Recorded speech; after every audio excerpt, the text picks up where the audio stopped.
तज्जयति परं ज्योति समं समस्तर्णन्तपर्यायं दर्पणतलैव सकला प्रतिफलति पदार्थमालिका यत्र। पुरुषार्थ देवपाल जी महान ग्रंथ विराजमान है।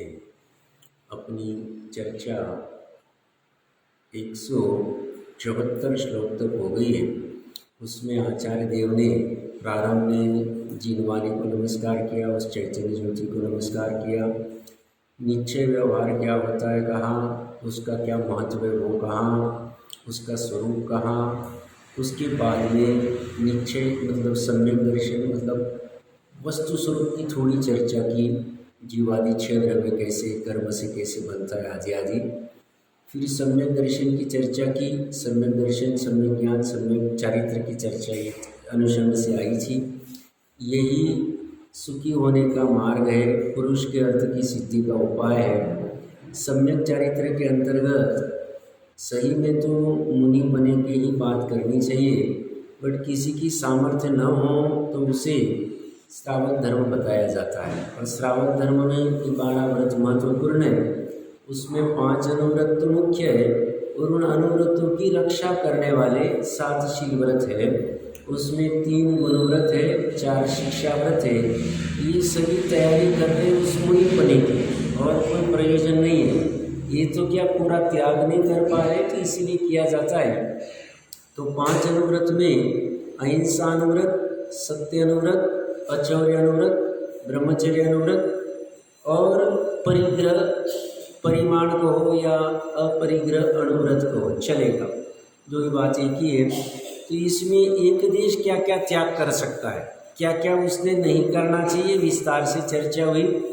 अमृतचंद्र देव की विशेषता ये थी कि उन्होंने जो भाव प्राणों की हिंसा को हिंसा भली भांति बात रख दी अपनी एक, और हिंसा ही एकमात्र पाप है, बाकी सब उसका विस्तार है। मतलब चोरी झूठ आदि भी और राग आदि भी। राग आदि मतलब लोभ मान क्रोध, ये सभी जो भी कुछ है, कषाय कहो प्रमाद कहो, सब हिंसा ही है। मतलब एक हिंसा अगर टल जावे सब कुछ टल जाए, सभी पाप खत्म हो जावे। ये सब पापों की निवृत्ति द्रव्य और भाव दोनों अपेक्षा से करना चाहते हैं। करना तो मेन भाव अपेक्षा से, परंतु निमित्त नैमित्तिक संबंध निचली भूमिका में होता है तो द्रव्य की भी बात कहेंगे। रात्रि भोजन मत करो, मांस मत खाओ, मदिरा मत पियो, ये मत करो वो मत करो। तो ये सब चर्चा कल हमने ये भी देखा था 118 नंबर श्लोक में वस्तु का स्वरूप त्याग रूप है। तो ये सब त्याग करना ही अपना, तो जो बच जाएगा वस्तु क्या बच जाएगा, अनंत गुण बच जाएगा, पर्याय नहीं बचेगी। पर्याय उसमें अभेद हो जाएगा। भेद विवक्षा से पर्याय को बाहर ही निकाला गया है, अभेद विवक्षा से पर्याय अंदर ही, बस इतनी सी बात है। तो 5 अनुव्रतों की ये बात रही। शिक्षा गुणव्रतों में दिग्व्रत, देशव्रत और अनर्थ दंड त्याग व्रत, ये 3 की चर्चा हुई। फिर अनर्थ दंड में बहुत सारे भेद प्रभेद है, वो भी चर्चा की हमने। शिक्षा व्रतों में सामयिक, प्रोषद उपास, भोगोभोग परिमाण, और अंत में हमने देखा था वैयावृत्ति को, अतिथि सविभाग को। ये 12 व्रत वो श्रावक सहज रूप से पालता, सम्यक दर्शन के साथ में पूर्ण जीवन भर। सुदर्शन सेठ आदि ने अगर लिया होगा, या ऊपर की प्रतिमा में हो सकती है, भी ऐसा स्पष्ट उल्लेख नहीं है, वो भी व्यापार आदि घर गृहस्थी करते हुए भी इसका पालन करते थे। इसका इतना महत्व था कि इसमें कहीं दोष नहीं लगनी चाहिए। बाकी का सब नुकसान हो गया, धन की कमी हो गई, आजीविका में प्रॉब्लम आ गया, कुछ हो गया, सब चलेगा, यहाँ कुछ नहीं टच करेंगे। इतना महत्वपूर्ण है 12 व्रत का पालन करना। हम लोगों के जैसे किसी को प्रश्न हो सकता है कि साहब 12 व्रत का हमें क्या फ़ायदा, हम तो नहीं ले रहे। हम नहीं भी ले रहे, एक तो ज्ञान हो जाएगा, जब हमारी सामर्थ्य बनेगी तब कर लेंगे। और इसके लिए आवश्यक सम्यक दर्शन है, निश्चय सम्यक दर्शन। तो निश्चय सम्यक दर्शन क्या हुआ, हम जीवादि 7 तत्वों का विपरीत अभिनिवेश वो चर्चा करके आ गए थे। हमें ये फायदा होगा, हम परिणमन रूप जितना घटा सकते हैं उतना हमारे पाप का बंध कम होगा, दुख कम होगा, और वर्तमान में भी आकुलता कम होगी। मानो होता है सही। क्यों? क्योंकि अगर वर्तमान में उस वस्तु के प्रति जिसका त्याग करा रहे 12 वृक्ष में आसक्ति नहीं रहती थी तो उसके लिए विकल्प होता ही नहीं, तो विकल्प ही आकुलता है, विकल्प ही आकुलता है। उसकी इच्छा को, विकल्प को, चाह को, एक ही बात। तो वो जितने प्रमाण में घटेगा, ऐसा नहीं है कि हमने प्रतिज्ञा धारण नहीं की तो हमें पाप बंध नहीं होता, ऐसी बात नहीं।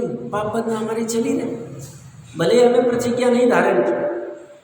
तो जो अनुसंग से जितने प्रमाण में हमारी जैसी कषाय है, जैसे परिणाम है, जैसी उपादेय आदि बुद्धि जो भी कुछ होगी पर द्रव्य में, उतने प्रमाण में बंध जो हो रहा है, और उसका फल जिस परिणाम का जैसा होगा वैसा लगेगा।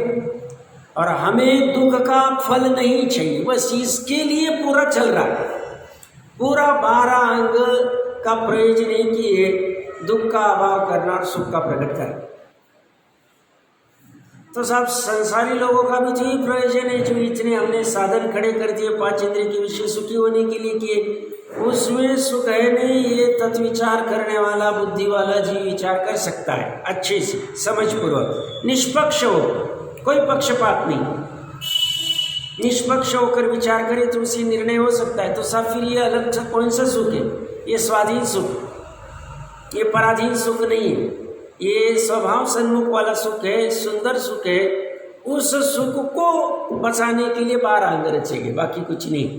तो यहाँ तक अपनी वैयावृत्ति आदि की पूरी चर्चा हुई थी, हर एक में उन्होंने घटित करके बताया। इससे अहिंसा का पालन होता है, इससे हिंसा का अभाव होता है, अच्छी तरह से बता दिया उन्होंने। भाव प्राण द्रव्य प्राण क्या है, यहाँ तक किसी कोई शंका? ठीक है, अब आगे बढ़ते संलेखना का प्रकरण चलेगा। संलेखना का उन्होंने शक्ति प्रमाण विस्तार किया, और विस्तार चाहिए तो थोड़ा सा फिर सदाशिव दास जी को देख लेना चाहिए, रत्नकर्ण जी, श्रावकाचार्य, अनेक बाकी दूसरे भी ग्रंथ से, ऐसा नहीं है। बट उन्होंने बहुत अच्छी भावना थी उनकी, अच्छे से उन्होंने लिखा हुआ है, उसमें पढ़ा भी होगा सब लोगों ने, तो उसमें कोई बाधा नहीं है। और उसके बाद में 5 अतिचार चलेंगे, सम्यक दर्शन आदि के, 12 व्रतों के, संलेखना के 70 जो भी उसके 5-5 का ग्रुप करके है। और कल मैंने कहा ही था उसके बाद में मुनि स्वरूप चलेगा, और समापन में भी बहुत अच्छा प्रकरण चलेगा। ऐसा सुंदर ये ग्रंथ बनाया है।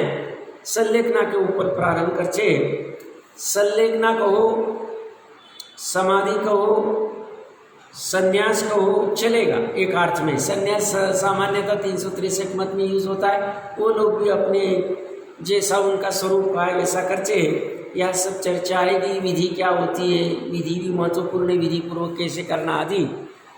तो संलेखना का अगर व्युत्पत्ति अर्थ, व्युत्पत्ति का अर्थ क्या होता है? वो शब्द जिस कोड से बना हुआ है, कैसे बना हुआ है। तो संलेखना ये बना हुआ है सत लेखन। सत मतलब भली भांति, लेखन करना मतलब कृष्य करना, नाश करना। किसे कृष्य करना भली भांति? तो काय को और कषाय, ये काया के प्रति आसक्ति अनादिकाल से, जो काया मिलती है, प्रथमानिक की घटना बहुत सबको पता ही है। राजा का जीव कह रहा है बच्चे को, मैं यहाँ विष्ठा में पैदा होने वाला हूँ, तुम मुझे मार देना। वो बाहर निकालना चाह रहा है, निकलना नहीं, तो वहाँ पे उसके उस काय के प्रति आसक्ति हो जाती। तो सामान्य कहना अलग बात है कि हमें कोई हमारा राग नहीं है, बट होती। तो यहाँ पे संलेखना में सत भली प्रकार से लेखन करना, कृष्य करना, शीन करना। तो किसको? काय को, काय के संदर्भ के आसक्ति को। आसक्ति मतलब कषाय। काय आ गई तो काय के अनुकसन से बाहर में चेतन अचेतन वस्तु से अपनी कषाय होती। चेतन अचेतन मतलब ये मेरा मित्र आदि है, ये मेरा धन आदि है, घर आदि है, व्यापार आदि, उनके प्रति जो कषाय हो गई है उसको क्षीण करना, कृष्य करना, नाश करना, ये संलेखना का सामान्य प्रयोजन है। समाधि का शब्द कैसे बना है? व्युत्पत्ति अर्थ सम आ और धा, सम आ और धा। सम मतलब सम्यक प्रकार से, आ मतलब समस्त रूप से, धा मतलब धारण करना, सम्यक रूप से, पूर्ण रूप से धारण करना। किसको धारण करना? स्वभाव को धारण करना। ये समाधि का अर्थ है। तो समाधि का अर्थ है लीन होना, एकाग्र होना। बाहर सबसे विकल्प हट गया है। हमने देख लिया, पूरी हमारी मान लो 100 साल की आयु होगी, 100 साल में हमने देख लिया कि जीवन क्या होता है, क्या किया हमने, जो क्या चलता है। अब इन सब से हटके जो धारण करने योग्य है, जिसमें एकाग्र होने योग्य है, उसमें अपनी बुद्धि को लगाना, मन को लगाना, लक्षित करना, केंद्रित करना, ध्येय में रखना। ये समाधि का प्रयोजन है। पूरी तरह से स्थापित होना, सम पूरी तरह से, अधि स्थापित होना, काम स्वभाव। तो संलेखना का अर्थ हो गया, समाधि का अर्थ हो गया, संन्यास एक शब्द आता है। संन्यास शब्द किससे बना है? सम, नि, अस, घ प्रत्यय। सम मतलब सम्यक रूप से, नि मतलब दूर करना, अस मतलब त्यागना, सम्यक रूप से त्यागना, छोड़ना। किसको? शरीर आदि को, इस वर्तमान भव को। और शरीर कहाँ? शरीर के बाहर जो भी घर है, कुटुंब है, धन है, इनको सम्यक रूप से छोड़ना। मतलब आकुलित होकर नहीं छोड़ना। आकुलित मतलब हाय हाय ये मेरे सब सगे संबंधी छूट रहे, मित्र मंडली छूट रही है, धन छूट रहा है, इतनी मेहनत करके हमने जमाया था मेरा व्यापार, अब वहाँ कहाँ जाऊँगा, क्या होगा, ऐसी सब चिंता का त्याग करके अच्छी तरह से, सम्यक रूप से, सहज भाव से त्यागना, छोड़ना, संन्यास। फिर इसे रिपीट कर देंगे क्योंकि अभी प्रकरण महत्वपूर्ण चलेगा। ये जरूरी क्यों है?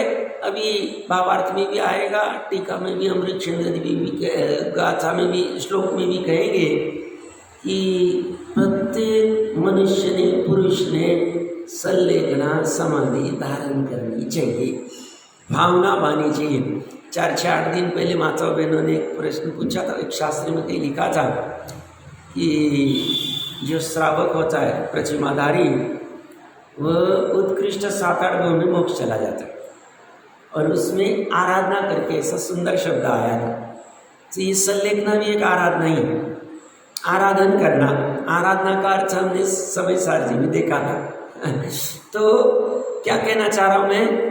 तो जगन्य उसी भाव में जा सकता है, वो उसी मतलब एक भाव करके, यहाँ से देव, देव से मनुष्य होकर मोक्ष जा सकता है, या तो 7-8 भाव करेगा, देव मनुष्य आदि के, जरूरी नहीं मुनि बनेगा। एक कुछ चर्चा चल रही थी, उस अनुसंग से उन्होंने पूछा था, मैं क्यों कह रहा हूँ, अच्छी तरह से अगर संलेखना हो जाए, अंत भला सो सब भला, अंत अगर अच्छे से हो जाए, सहजतापूर्ण, अभी हमें कोई विकल्प नहीं रहा, कोई चिंता नहीं रही, बच्चे का क्या होगा, भाई का क्या होगा, पुत्र का क्या होगा, पत्नी का क्या होगा, पति का क्या होगा, कोई विकल्प, शांति से छोड़ रहे शरीर का भी कुछ चिंता नहीं हमें, ये हमारा बारवा करेंगे कि नहीं कराएंगे, उठावना कराएंगे क्या, वस्तु बांटेंगे क्या लोग, कोई चिंता, कोई चिंता, सहजता आ जाती है।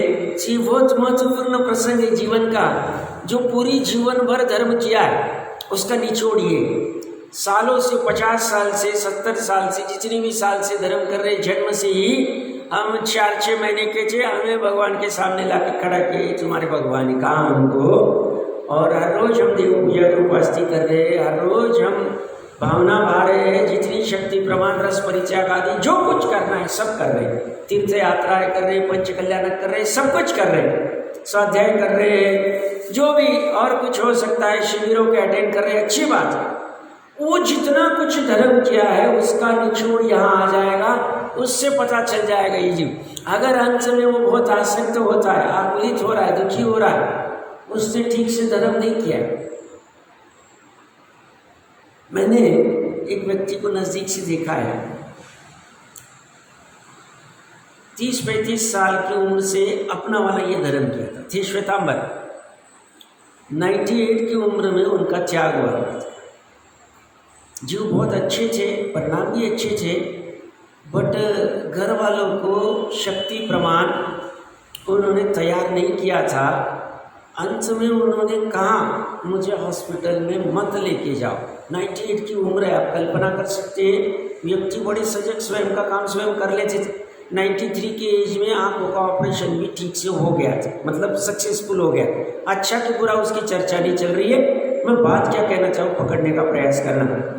घर वालों को अच्छे से तैयार किया नहीं था। घर वालों को उन्होंने कहा मुझे हॉस्पिटल नहीं लेके जाओ, बट हम सब पापी जीव है, तत्व ज्ञान अच्छे से नहीं, स्वाध्याय नहीं है।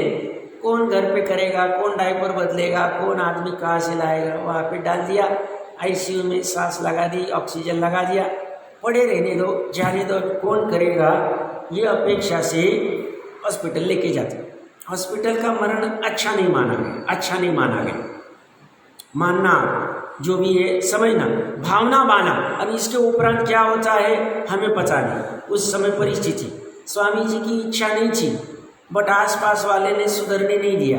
नहीं तो वो चाहते थे अब जो भी हो गया, हमारी पर्याय का क्या है, अब जो भी प्रसंग समझ लेना चाहिए। मैं क्यों कह रहा हूँ इतना, तो उनको घर पे कौन करेगा इस चक्कर में ले गए। और जब वो हॉस्पिटल में थे, ऑक्सीजन के बाद थे, तब मैं उनको मिलने गया था।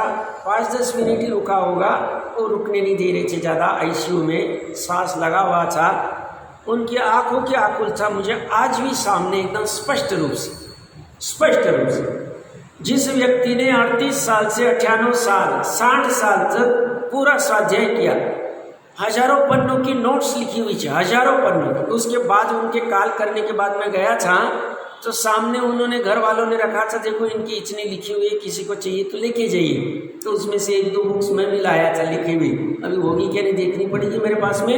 मैं क्यों कह रहा हूँ इतना, उस व्यक्ति का जो भी हुआ, या तो घर वालों को तैयार नहीं किया या कमजोरी हुई होगी, अंत में आकुलता ख्याल में आ रही थी। अब केवल एग्जैक्ट जाने, हम तो स्थूल बुद्धि से बात कर रहे हैं, वो अच्छा नहीं।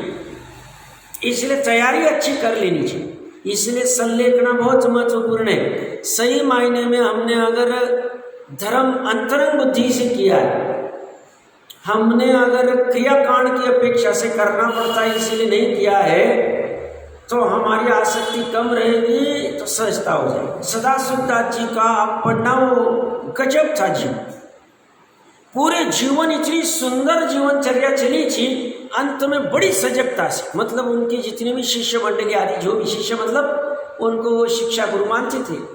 धर्मगुरु तो थे ही नहीं, 6वां 7वां गुणस्थानी धर्मगुरु माना जाता है, तो वो ऐसी बात है।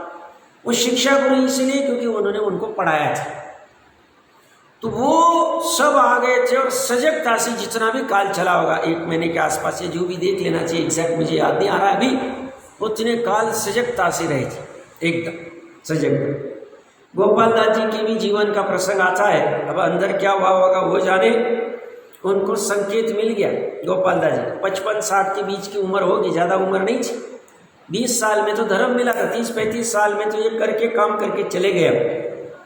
हमें समझना चाहिए, ये सब में इतनी चर्चा क्यों कर रहा हूँ, अभी तो और परिस्थिति खराब हो गई। गोपाल दास जी 100 साल पहले हो गए, सदाशिवदास जी 150-200 साल पहले, तब इतनी परिस्थिति विकट नहीं थी। अब तो कभी भी कुछ भी कैसे भी उदय में आ जाता, कुछ कह नहीं सकते। अभी अच्छे थे और अभी ये हो, कुछ भी हो सकता। हमने कभी कल्पना नहीं की होगी गोदाजी साहब का, जो अभी पूरा विधान आदि, मतलब वो रचने आए थे, पूरी वहाँ की व्यवस्था उनके हाथ में थी, क्या हो जाए, कभी भी कुछ भी परिस्थिति हो सकती। मैं क्यों कह रहा हूँ इतना, तो गोपाल दास जी को संकेत मिल गया, अपने जो भी शिष्य आदि जो भी थे साथ में, उनको कहा भैया मैं रूम के अंदर हूँ, किसी को आने मत देना, बात खत्म। और अंदर उन्होंने नग्न अवस्था ली। कोई कहता है नग्न अवस्था लेना भूमिका के अनुसार नहीं, पीछे कमंडल नहीं, नहीं लेनी चाहिए थी। अब उनकी जो भी भावना हुई होगी वो केवली जाने, बट उन्होंने वस्त्र आदि उतार दिए थे, सहजता में प्राण छोड़ दिए। और 2-3 घंटे तक क्यों नहीं आ रहे, जब अंदर गए तो प्राण चले गए थे। जो भी घटना देख लेनी चाहिए, तो अब जो भी लिया हो, कैसे भी हुआ होगा, कोई कहता है ऐसा नहीं करना चाहिए था, उन्हें वो जाने, उनकी सजगता।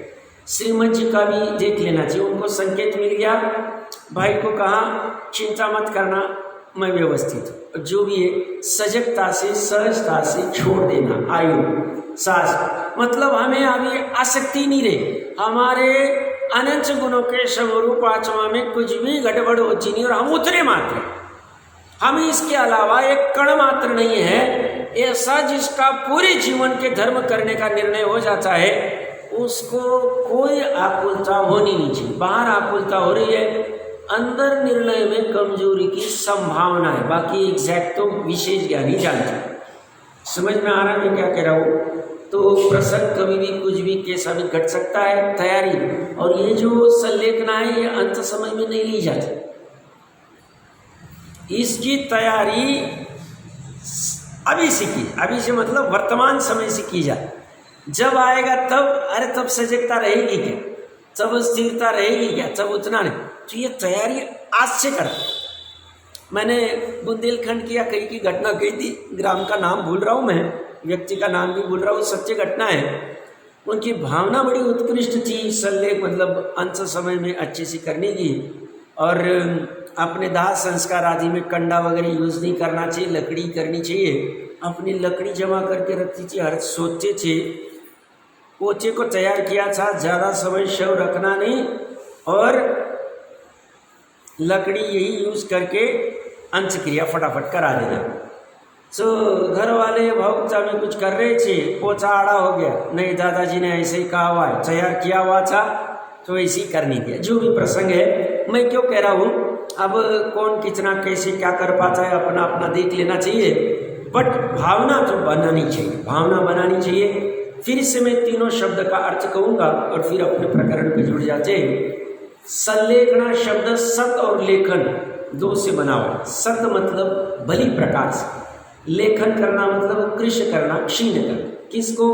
काय को और कषाय को। मेन तो कषाय को ही करना है, क्योंकि मोहन ये से ही कर्म बंधन होते हैं और कर्म बंधन से शरीर आदि की उत्पत्ति होती है।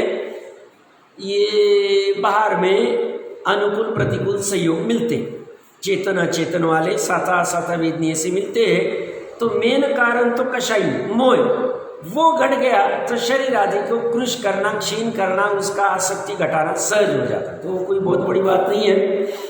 तो ये संलेखना का अर्थ हो गया, उसका पर्पज ये, मात्र शरीर को क्षीण करना ही पर्पज नहीं है, कषाय को क्षीण करना मेन पर्पज है।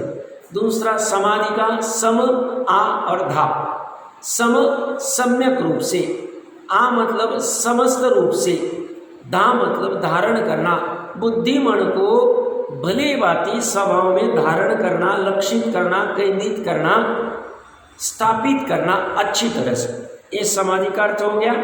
संन्यास का अर्थ है सम नि अस घ प्रत्यय। सम सम्यक रूप से, नि नीचे करना, दूर करना, शरीर को दूर करना, शरीर के प्रति के आसक्ति को दूर करना, अस त्यागना, फेंकना, रखना मतलब दूर रखना, दूर कर देना, मतलब भिन्न भिन्न भाषित होने चाहिए। अंत छोड़ते वक्त आकुलता नहीं, विकल्प नहीं होने चाहिए, अरे ये रह गया वो रह गया, कुछ भी हमें आकुलता है, कुछ भी हमें कहीं जाना भी नहीं। अब हमें पता चल गया हमारा अंत समय आ गया है, ये देख लेते, ये तीर्थ यात्रा कहीं जाने का विकल्प, सब कुछ तीर्थ हमारा अंदर ही पड़ा हुआ है, उसे कोई आकुलता होती, सहजता आ जाती। ऐसी सुंदर चर्चा है। देखिए आइए संलेखना धर्म का व्याख्यान इस प्रकार सम्यकत्व सहित, मेरे पेज नंबर 132 से देख लेना चाहिए। इस प्रकार सम्यकत्व सहित 5 अनुव्रतों को धारण करके, 7 शील व्रतों का पालन करके अंत में संलेखना अंगीकार करनी चाहिए। संलेखना अंगीकार करेंगे अंत में, भावना भाएंगे, व्रत भाएंगे आज से अंत जब आएगा। इसमें महत्वपूर्ण क्या है? सम्यकत्व सहित। सम्यकत्व बहुत महत्वपूर्ण है। सम्यकत्व का अर्थ यहाँ क्या है? सम्यकत्व को, सम्यक दर्शन को, भली बाती देखना कहो चलेगा। तो किसको देखना? स्व और पर को भली बाती। भली बाती मतलब जैसा है वैसा देखना। स्व को स्वरूप, पर को पर रूप, हे को हे रूप, उपाधि को उपाधि। पूरे 3 विश्व, 3 लोक में एकमात्र अनंत गुणों का समरूप कारण समय सार शुद्धात्मा त्रिकाली आत्मा ही उपाधि है और कुछ भी नहीं। कुछ भी नहीं, पंचपरमेष्टि भी नहीं।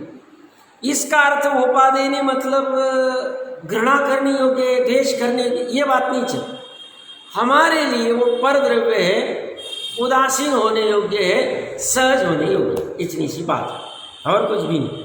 तो सम्यक दर्शन प्राप्त करना इतना महत्वपूर्ण है, उसके बिना 12 व्रज भी काम के नहीं, संलेखना भी वैसी काम नहीं करेगी।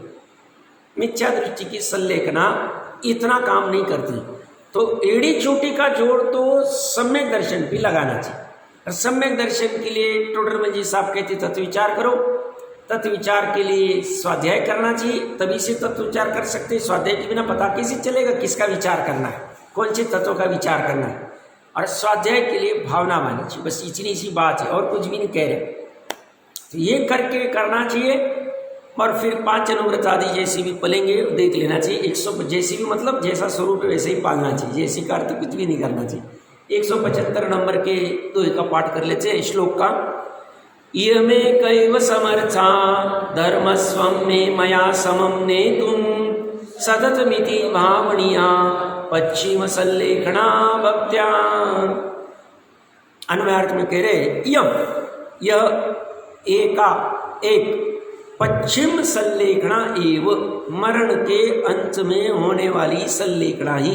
पश्चिम का अर्थ क्या है? मरण। हम कहते हैं ना पूर्व दिशा पश्चिम दिशा, पश्चिम दिशा में सूर्य का अस्त होता है, मरण होता है, नाश होता है, अभाव होता है।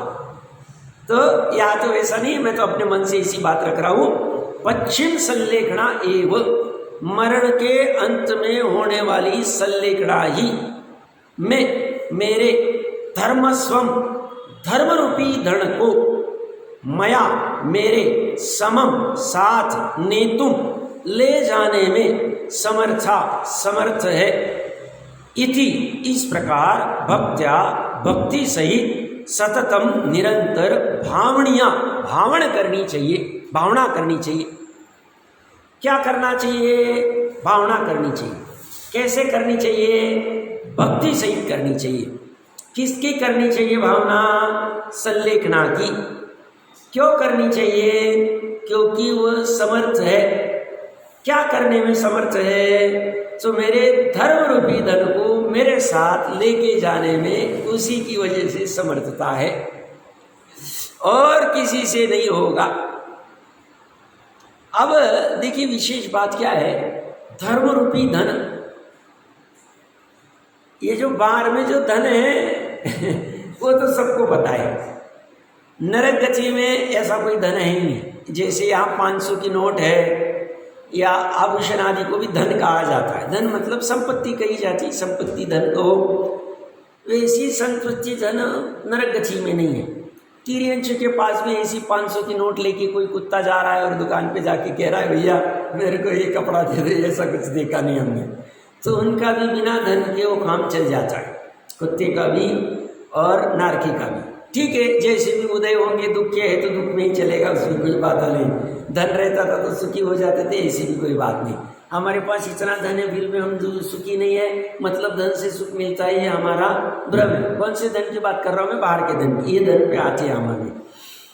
और देवलोक में भी ऐसा कोई धन नहीं, कल्प वृक्ष का धन कहा गया है और 8 रिद्धि आदि का धन उनको कहा गया। ठीक है, वो भी क्या है, थोड़े काल तक रहता है, जितनी आयु है उतना रहेगा, उसके बाद में वो भी छूट जाता है, फिर वापस संसार में, फिर ये केंद्रीय में भी जा सकता है वो, दूसरे वैमानिक तक का, वो सब देख लेना चाहिए। अब प्रकरण कहाँ से ले रहा हूँ? मनुष्य में भी भोग भूमि में ऐसा कोई धन नहीं है। ठीक है, कल्प वृक्ष का धन कहना है तो कह दो, ठीक है। अब ये सिर्फ भोग भूमि, कर्म भूमि में भी ये अभी अभी आया है। ये नोटे वोटे 2 पैसे 5 पैसे तो अभी चले गए, 50 पैसे 25 पैसे तो दिखते भी नहीं, 1 रुपये दिखता होगा अभी। ये अभी 100 200 300 साल की उपज। इसके पहले साहब ये बाजरी लो और हम आपको गेहूँ दे दो, भैया ये कपड़ा लो और हमको ये वस्तु दे दो, हो जाता था। बार्टर एक्सचेंज में हो जाता था सब, उसी को धन माना जाता था। इसीलिए धन धान्य में ये सब आ जाता था, ठीक है ना। चौथे काल में भी मुझे नहीं लगता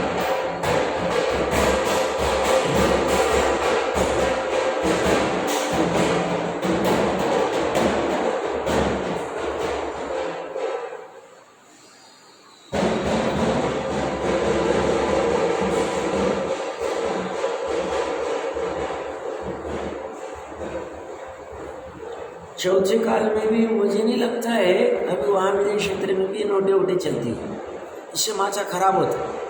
माचा क्या खराब होता है, आरबीआई ने रेपो रेट कम कर दिया, रेपो रेट बढ़ा दिया, इंटरेस्ट रेट बढ़ दिया, ऐसा हो गया वैसा हो गया, 2000 की नोट बंद कर दी, 500, ये बंदे वहाँ पे है ही नहीं। बहुत पुण्य का उदय हुआ, भले ही दुखमा काल नहीं, सॉरी दुखमा सुखमा काल, अभी दुखमा काल है, आगे दुखमा काल आएगा, तो चौथा काल दुखमा सुखमा है, दुख है और सुख थोड़ा जो भी रहे, और फिर भी उनका शांति नोटों के चक्कर में बड़ी अशांति होती।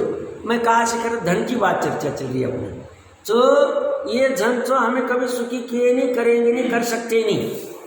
ये जो धर्म का धन है, धर्म के धन की विशेषता क्या, ये वाला जो बाहर का धन है तो एक दूसरे को दे सकते हैं, उसको 2000 रुपये की 500 की नोट दे दी, उसने अपने को कुछ वस्तु दे दी, यहाँ एक्सचेंज हो सकता है। धर्म के धन दूसरे को दे नहीं सकते, पिता पुत्र को नहीं दे सकता है, भाई भाई को नहीं दे सकता है, कोई किसी को दे सकता। धर्म का जिसका जो धन है वो उसके पास ही रहे, अधर्म का कर्जा जिसके पास है उसके पास ही रहे। अधर्म का कर्जा कह रहा हूँ, धर्म का धन कह रहा हूँ। धर्म का अर्थ या पुण्य अनुष्ठान की बात चल रही। निश्चय धर्म तो सवर नहीं जा रहा हूँ, ये तो उसमें तो ज्यादा ठेक देगा हूँ। तो ये साथ में कहाँ लेके जाएंगे, कौन लेके जा सकता है, जो भले बाती संलेख ना करेंगे, मन मरण के अंत समय में संलेख ना करेंगे, और कोई समर्थ नहीं साथ में लेके जाने में। सो इंद्र भी साथ में लेके नहीं जा सकते, दिला नहीं सकते। संलेखना वाला कर सकता है, बिना आकुलता का छोड़ देगा शरीर आदि। ये धन कैसा होता है, धर्म का धन कैसा होता है, इसके ऊपर सामयिक में एकांत में शांति से घंटों तक विचार कर सकते, इसकी खोज करनी चाहिए। जैसे न्यूटन घंटों तक विचार कर रहा है, ये एप्पल ऊपर से गिरा कैसे नीचे, ये जैन धर्म विज्ञान है, आप मानना। साहब ये विचार करेंगे तो हमारे घर के काम कौन करेगा, घर के काम 24 घंटे करते नहीं हम, जितना आवश्यक है उतना कर लिया, अन्न वस्त्र निवारा का, बाकी समय इसमें डालना चाहिए, तो सही मायने में वो धर्म का फल मिलेगा हमें। प्रकरण कहाँ से चल रहा है, घंटों तक वो विचार कर रहा है न्यूटन, वो एप्पल ऊपर से नीचे गिरा क्यों, और वहां से फिर घंटों महीनों की मेहनत के बाद में उसे पता चला ग्रेविटी करके एक फोर्स होता है। साइंस की अपनी अपनी बात है, मुझे कोई इसमें ज्यादा छेड़ना नहीं। ऐसे ही विचार करता है, धर्म का जन कैसा होता है, कहाँ मिलता होगा, ये कैसे प्रकट होता है, इसको साथ कैसे लेके जाते होंगे, क्या होता होगा, विचार करने की बात है। पहले धर्म किसे कहते हैं ये समझना पड़े, फिर उसमें निश्चय धर्म क्या है, व्यवहार धर्म क्या है, निश्चय धर्म आत्मा आश्रित क्यों है, फिर आत्मा क्या है, अनंत गुण क्या है, उसका समूह क्या है, व्यवहार धर्म किसे कहते हैं, फिर व्यवहार धर्म में दान क्या है, व्रत क्या है, शील क्या है, तप क्या है, पूजा क्या है, प्रभावना क्या है, भक्ति क्या है, तीर्थ यात्रा क्या है, ये पूरा एक एक खोलेगा। इस धर्म शब्द में ये भाव भरे हुए, और फिर खोल के विचार करके मैंने क्या धर्म किया इस वर्तमान भाव में, मैंने मान कषाय के लिए दान व्रत आदि के धर्म किए। सब कहेंगे सब कितने तपस्वी हो आप रस परित्याग कर रहे हो 30 साल से, आप 20 साल से अनशन कर रहे हो, आप ऐसा कर रहे हो, कितनी महिमा गाई जा रही है, क्या मैंने उसके लिए किया धर्म, तो वो धर्म मेरे साथ आएगा, वो पुण्य का कारण है कि पाप का कारण है। मैंने धर्म कौन सा किया, पुण्य वाला भी, अभी निश्चय वाला धर्म तो बाद में देखेंगे, तो आत्मा आश्रित वाला वो तो बहुत सरल भी है, बट कठिन इसलिए है क्योंकि उपयोग मर्यादा में नहीं आ रहा। उपयोग मर्यादा में आ जाए, उसके पास चला जाए तो अभी प्रकट हो जाए आत्मा के आश्रित वाला धर्म। तो ये व्यवहार धर्म मैंने कितना किया, क्या किया, समझपूर्वक किया क्या, और मेरी उसके पीछे अभिप्राय की वासना क्या थी, कर्तृत्व आदि बुद्धि थी क्या, कुछ मुझे देवगति आदि का लोभ था क्या, मेरी बड़ाई होनी चाहिए ऐसा कुछ था क्या, ये देख के निर्णय करके, ये निर्णय ये सब चलेगा विचार में, क्या धर्म ये प्रयोजन तत्व है या नहीं। व्यवहार धर्म पुण्य है और निश्चय धर्म सवर निर्जरा पूर्वक मोक्ष है, 7 तत्व प्रयोजन तत्व में आता है, इसका विचार करना पड़े। समझ में आ रहा है क्या क्या, तो ये सिर्फ पढ़ता नहीं है, इसके पास ऐसे पढ़ने की कला आ गई है तो अपने आप ये साइंटिस्ट हो गया, वैज्ञानिक हो गया। कहां से चर्चा चल रही है? धर्म धन की चर्चा चल रही है। धर्म का धन साहब हमने कभी देखा ही नहीं, कहीं पे दिखता ही नहीं धर्म। आभूषण का धन दिखता है, आदि आदि दूसरे धन दिखती है, धन ही नहीं दिखती। ये धन अपना परिणाम है, जीव का परिणाम है, जीव। समझ में आ रहा? बहुत सी जीव अंत समय में बहुत निगेटिव में चले जाते, अंत समय आता है निरुत्साही होते। उन्होंने विचार करना चाहिए पूरे जीवन भर हमने क्या क्या अच्छे अनुष्ठान किए, कैसे कैसे देव की भक्ति की, गुरु की भक्ति की, क्या क्या किया, कैसे तीर्थ यात्राएं की, क्या किया, क्या विशेष भावनाएं हमारे, कैसा स्वाध्याय किया हमने, कैसा क्या किया। ये सब धर्म है, ये धन जमा किया हुआ ये साथ में लेके जाएगा और वहाँ ये वासना काम में आएगी और वो धर्म की वासना बनी रहेगी, वहाँ भी धर्म करेगा।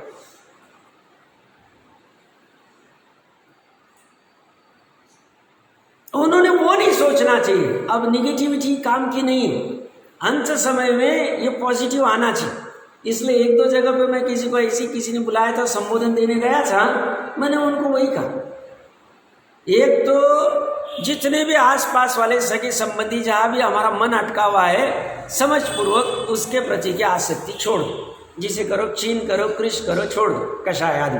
जो रति भाव है, जो अपनापन का भाव है, या जो भी द्वेष भाव होगा कोई शत्रु आदि के प्रति, वो छोड़ दो। भूतकाल में जो हो गया हो गया।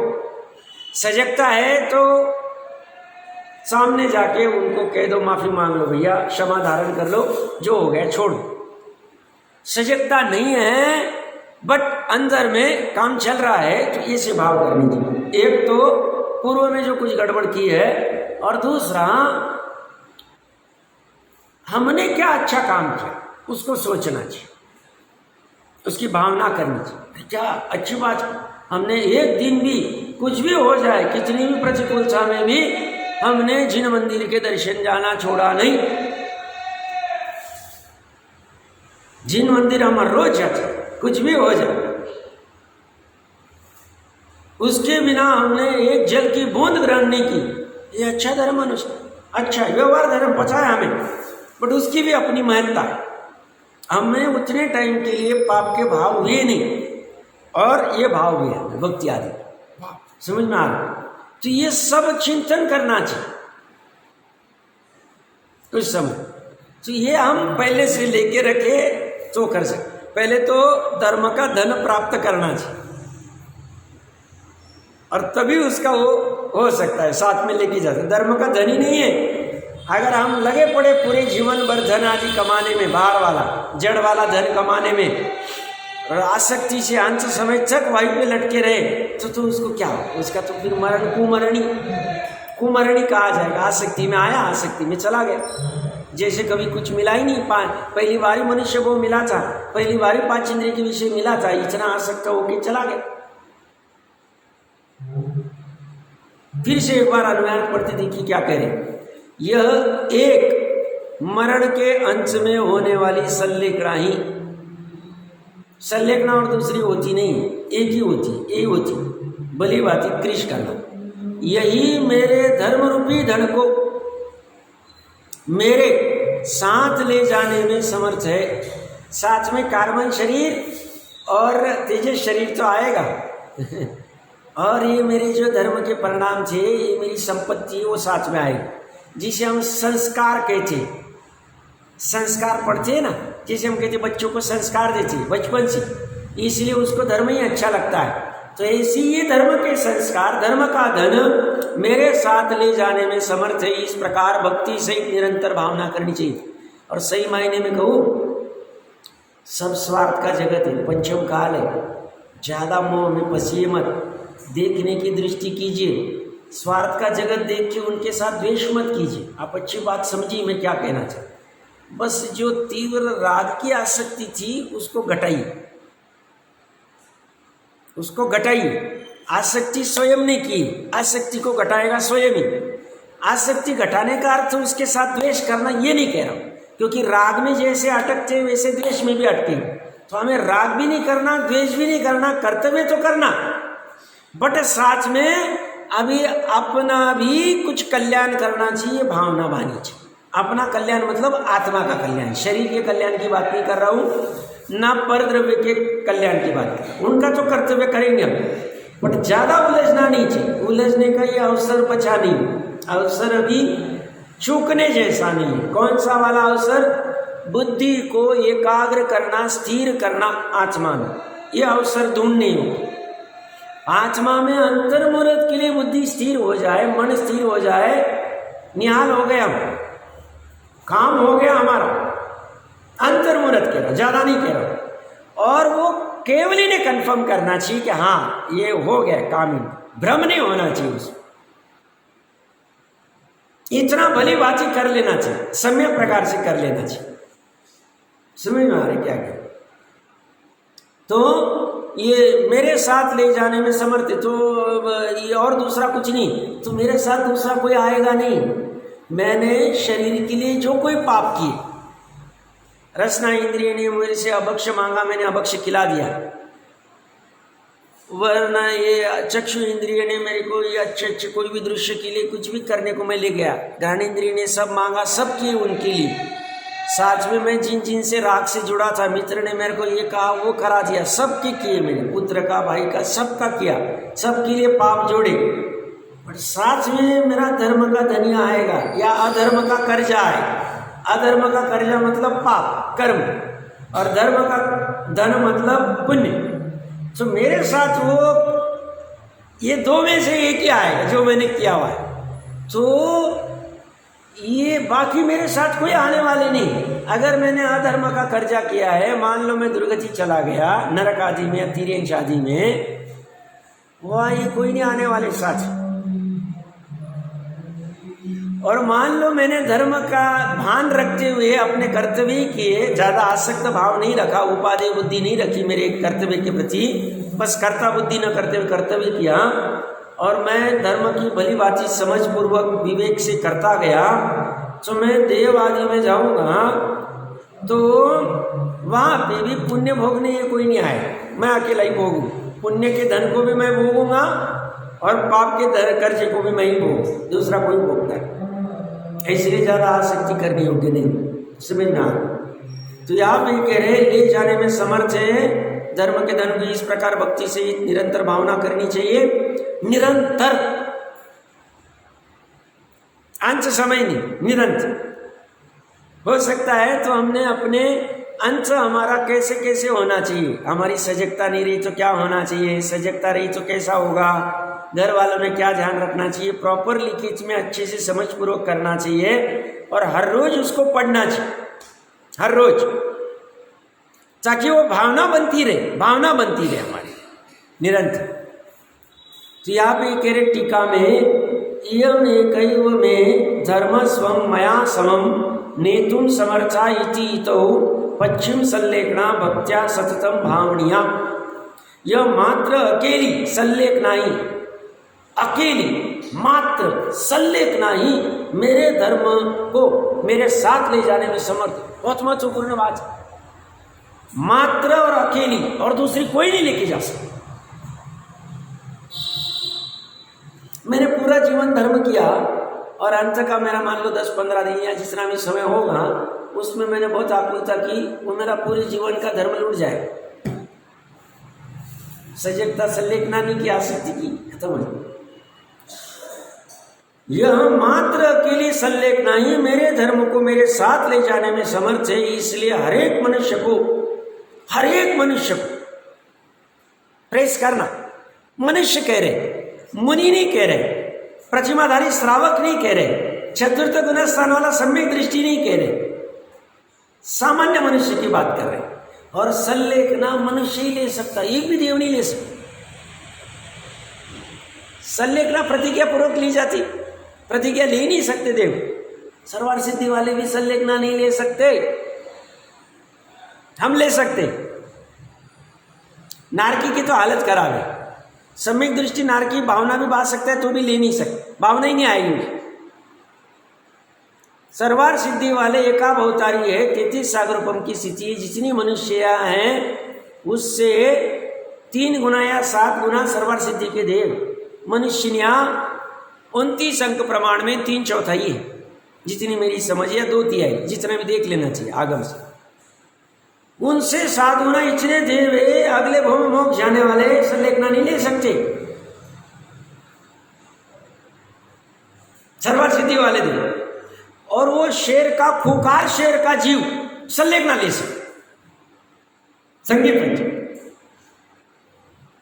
महावीर भगवान का उस जीव ने संलेखना धारण की थी।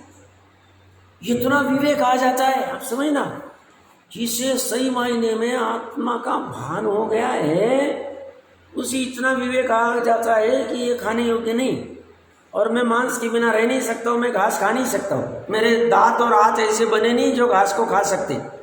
भोग भूमि वाले तो खा सकते, उनके बने ऐसे, जगन्य भोग भूमि के मांसाहारी होती ही नहीं, बात कहने की बात ही नहीं। असंख्य ऐसे तीर्यंश है वहाँ जो सम्यक दृष्टि भी है, और भोग भूमि वाले पंचम गुण स्थान नहीं होता। दौला जी का ये वचन, पर वो चतुर्थ गुण स्थानी होते भोग भूमि वाले। तो ये जो कर्म भूमि वाला तीर्यंश है, मांस नहीं खा सकती, इतना विवेक आ जाता है उसको, तीर्यंश रहने की विवेक आ गया उसको। ज्ञान की महिमा है, समझ की महिमा, त्रिकाली पकड़ के, और ये सालों से स्वाध्याय कर रहा है, त्रिकाली की बातें समझ रहा है, 10 बार इसने समय सार पढ़ लिया, स्वामी जी के मुख से सुन लिया, पेंट वेंट सब ऑडियो फॉडियो नोट्स बना लिए, फिर भी अभक्षका।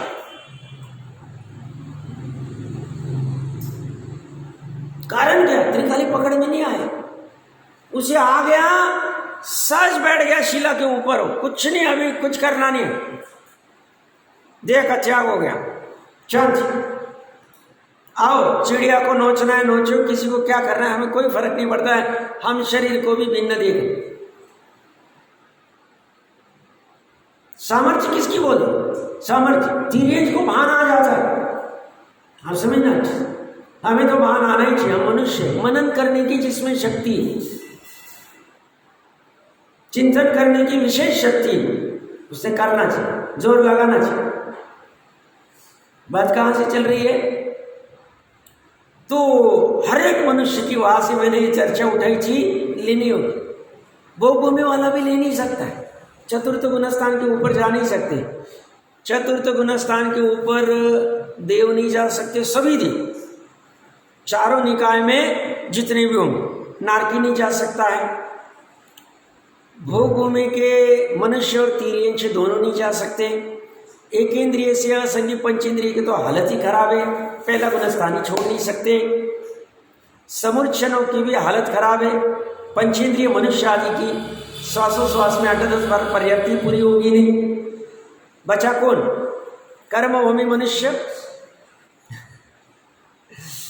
अब मैं विद्याधर आदि को गौण रखता हूँ, भोग भूमि को गौण रख रहा हूँ, अनार्य क्षेत्र को गौण रख रहा हूँ, और कर्म भूमि के तीर्यंश संजीव पंचेंद्रिय, 5वें गुण स्थान की दूसरी प्रतिमा तक की जा सकती, कर्म भूमि का तीर्यंश। और ये मनुष्य मोक्ष भी जा सकता है, चतुर्थ काल आदि हो तो सामर्थ्य थी। ढाई द्वीप में ही मनुष्य ताकत है, जैसे कहते हैं ना, बाहर में पूरी पब्लिक 100 है, 100 में से जैनी आधे भी नहीं होंगे, 1000 में से आधे, बहुत कम है परसेंटेज, बट पूरे इंडिया का इनकम टैक्स जितना है उसमें से 30% जैनी वर्ती, ऐसा मोटा मोटा, कम ज़्यादा होगा परसेंटेज, देख लो, मैं तो मोटा उदाहरण, कम रहते हुए भी इतना इनकम टैक्स पे करते हैं, इतनी सामर्थ्य व्यापार। अच्छा बुरा मैं ये नहीं चर्चा कर, ऐसे ही पूरे 343 घन रज्जु 3 लोक में मनुष्य मात्र 2.5 द्वीप में, एकदम छोटा क्षेत्र, 2.5 द्वीप में भी 15 कर्म भूमि में हो सकते मुक्त तो 2.5 द्वीप से, बट 15 कर्म भूमि वाले मनुष्य ही हो सकते। भोग भूमि वाले मनुष्य मुनिपना लेके क्षपक श्रेणी चढ़ के केवल ज्ञान नहीं कर सकते, को भोग भूमि वाले भी नहीं कर सकते। कितनी समझना, चर्चा महत्वपूर्ण चल, सामर्थ्य थी, इसलिए कह रहे हर एक मनुष्य को इस अंतिम संलेखना, अंतिम दाव की संलेखना अथवा समाधि मरण समाधि शब्द भी आ गया, संलेखना शब्द भी आ गया। भक्ति पूर्वक सदा भावना करनी चाहिए, भक्ति पूर्वक करनी चाहिए, उसके प्रति अवभक्ति होनी चाहिए। ये कह रहे आगम कह रहा है, मैं कह रहा हूँ। आगम क्या कह रहा हूँ? कह रहे मैं कह रहा हूँ। अगर भक्ति पूर्वक अच्छी भावना से भावना पूर्वक संलेखना हो जाए, साताड़ भव में मोक्ष नक्की। इतना दम संलेखना में है और विशेष चर्चा हम कर लेंगे। भावार्थ में क्या कहते हैं देखिए।